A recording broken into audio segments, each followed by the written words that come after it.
राजेश खन्ना की फिल्म आनंद का एक बहुत ही मशहूर डायलॉग है कि बाबू मोशाय, जिंदगी बड़ी होनी चाहिए, लंबी नहीं।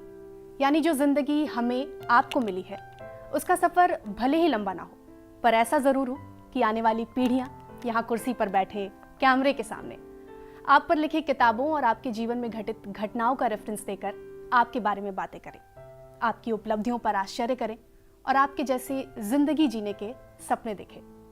तो कुछ ऐसी ही हस्तियों की कहानी लेकर मैं प्रेरणा और मेरे साथ रेहान फजल। तो रेहान जी, कार्यक्रम के पहले एपिसोड की ओर बढ़ें इससे पहले दर्शकों को बता देते हैं कि कहानियां किनकी होंगी, क्यों होंगी और आखिर कब और कैसे। देखिए, ऐसे बहुत से लोग हैं जो अपने जीवन के उत्कर्ष तक नहीं पहुंच पाए लेकिन बहुत नाम कमाया। तो कुछ उदाहरण दे दें, सारे लोगों के नाम अभी से बता देंगे तो शायद लोगों का दिलचस्पी कम हो जाएगी। भगत सिंह का उदाहरण लीजिए, बिरसा मुंडा का उदाहरण लीजिए, अमृता शेरगिल कितनी बड़ी कलाकार हुई हैं, पेंटर हुई हैं, बहुत कम उनकी ज़िंदगी रही। स्मिता पाटिल फिल्म अभिनेत्री, बहुत कम उम्र में हमसे अलग हो गई। तो इस तरह के बहुत से हर एपिसोड में एक न एक जीवन पर हम लोग नज़र डालेंगे, लेकिन शुरुआत करेंगे विवेकानंद से। क्या किसी को इस बात का अंदाजा हो सकता है कि स्वामी विवेकानंद के जीवन को बदल देने में रसगुल्ला का बहुत बड़ा हाथ रहा है? स्वामी विवेकानंद को बचपन से ही खाने और खिलाने का शौक था। शायद यही वजह थी कि उन पर एक किताब लिखी गई है, Swami Vivekananda the feasting fasting monk.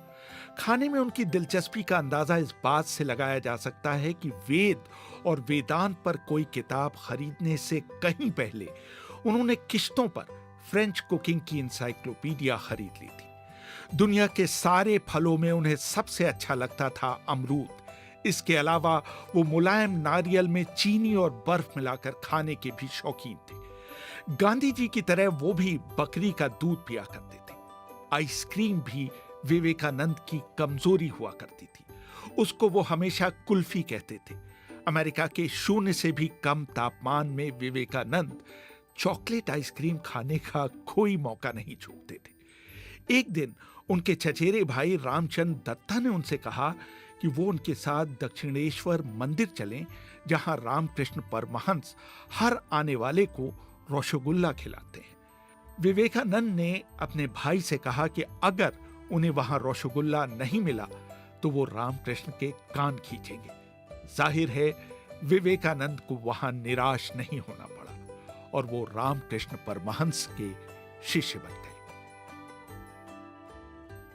आपने एक दिलचस्प किस्सा सुनाया और किस्से कहानियां तो बहुत हैं स्वामी विवेकानंद की जिंदगी से जुड़े हुए।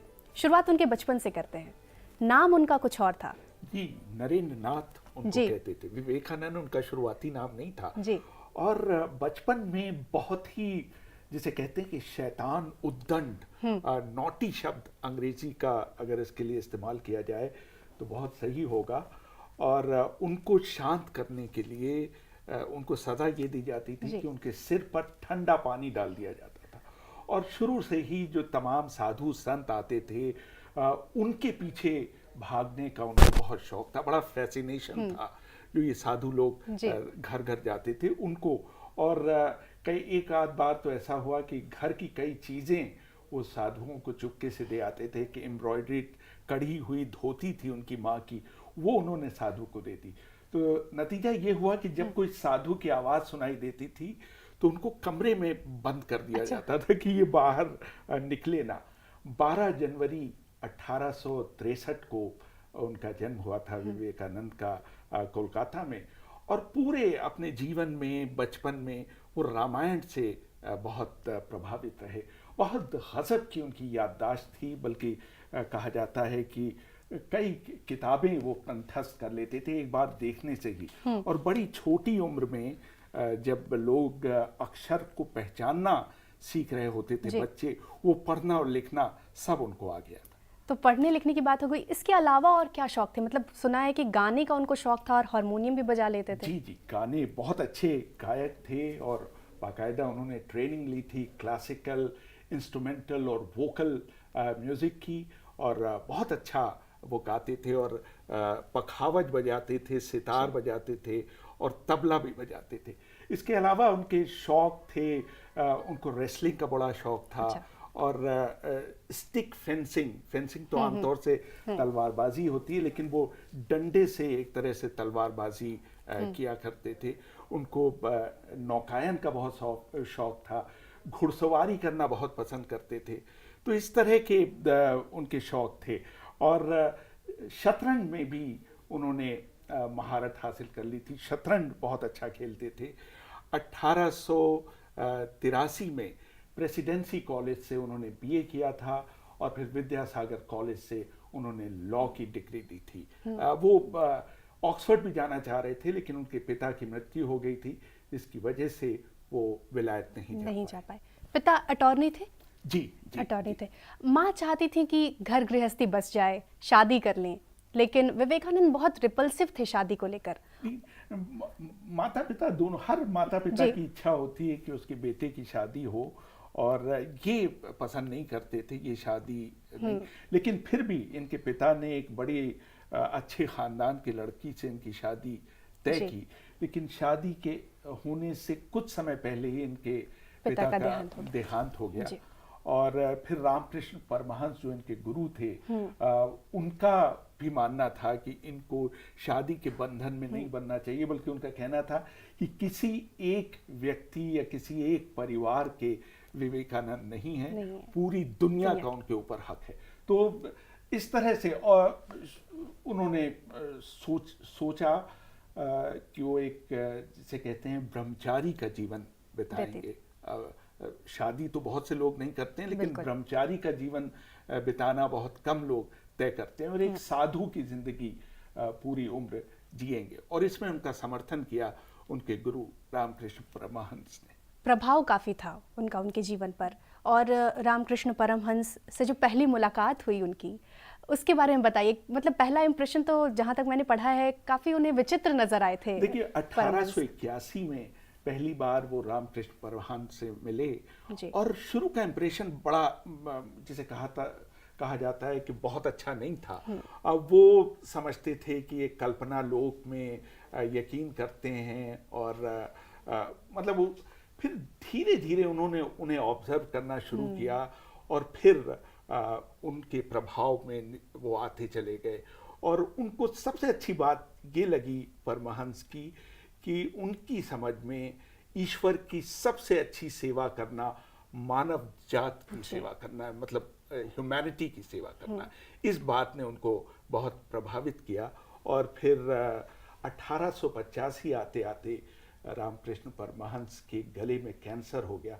तो इन्होंने बिल्कुल पूरी तरह से डूबकर उनकी तीमारदारी की, और 16 अगस्त 1896 को परमहंस इस दुनिया में नहीं रहे, और उसके बाद ही इन्होंने रामकृष्ण मिशन की स्थापना की। इसकी बात हो गई, गुरु की बात हो गई। और जब हम युवाओं के जहन में स्वामी विवेकानंद का नाम आता है, हम सुनते हैं, तो सबसे पहली बात जो याद आती है वो शिकागो में उनका दिया भाषण याद आता है। और उस भाषण की बहुत चर्चा है, अभी तक लोग पढ़ते हैं, और उस पर काफ़ी बातचीत होती है। तो उस भाषण में ऐसा क्या था रेहान जी जो अभी तक? देखिए उसकी बड़ी दिलचस्प कहानी है। ये मैसूर के महाराजा के यहाँ गए हुए थे, तो उन्होंने उनसे पूछा कि मैं आपके लिए क्या कर सकता हूँ। तो इन्होंने इच्छा जताई कि मैं पश्चिम में जाना चाहता हूँ, अमेरिका में जाना चाहता हूँ, भारत के दर्शन का प्रचार करना चाहता हूँ। तो उन्होंने कहा इसमें कोई दिक्कत नहीं है, मैं आपके टिकट का इंतज़ाम कर लेता हूँ। लेकिन ये राज़ी नहीं हुए शुरू में कि उनके पैसे से ये अमेरिका जाएं, लेकिन बाद में राज़ी हो गए। और 31 मई 1893 को चेन्नई से एक जहाज़ होता था पेनिनसुलर, उस पर इन्होंने अमेरिका की यात्रा शुरू की। सबसे पहले कोलंबो गए, और कोलंबो में वो जो रिक्लाइनिंग बुद्धा की जो मूर्ति है उसको देखकर बहुत प्रभावित हुए। और फिर वहाँ से पेनांग, फिर वहाँ से सिंगापुर, वहाँ से हांगकांग होते हुए नागासाकी पहुँचे। और नागासाकी, वहाँ जापान में कुछ दिन उन्होंने बताए, और फिर जापान में याकोहामा बंदरगाह से वैंकूवर के लिए इन्होंने रवाना हुए। रवाना हुए और इम्प्रेस ऑफ इंडिया उस जहाज़ का नाम था। और बड़ी दिलचस्प बात थी कि उस जहाज़ में जमशेदजी टाटा भी सवार थे, जिन्होंने टाटा ग्रुप का, समुदाय की टाटा समूह की स्थापना की। वो भी उनके और खासी बातचीत इनकी हुई। और ये 30 जुलाई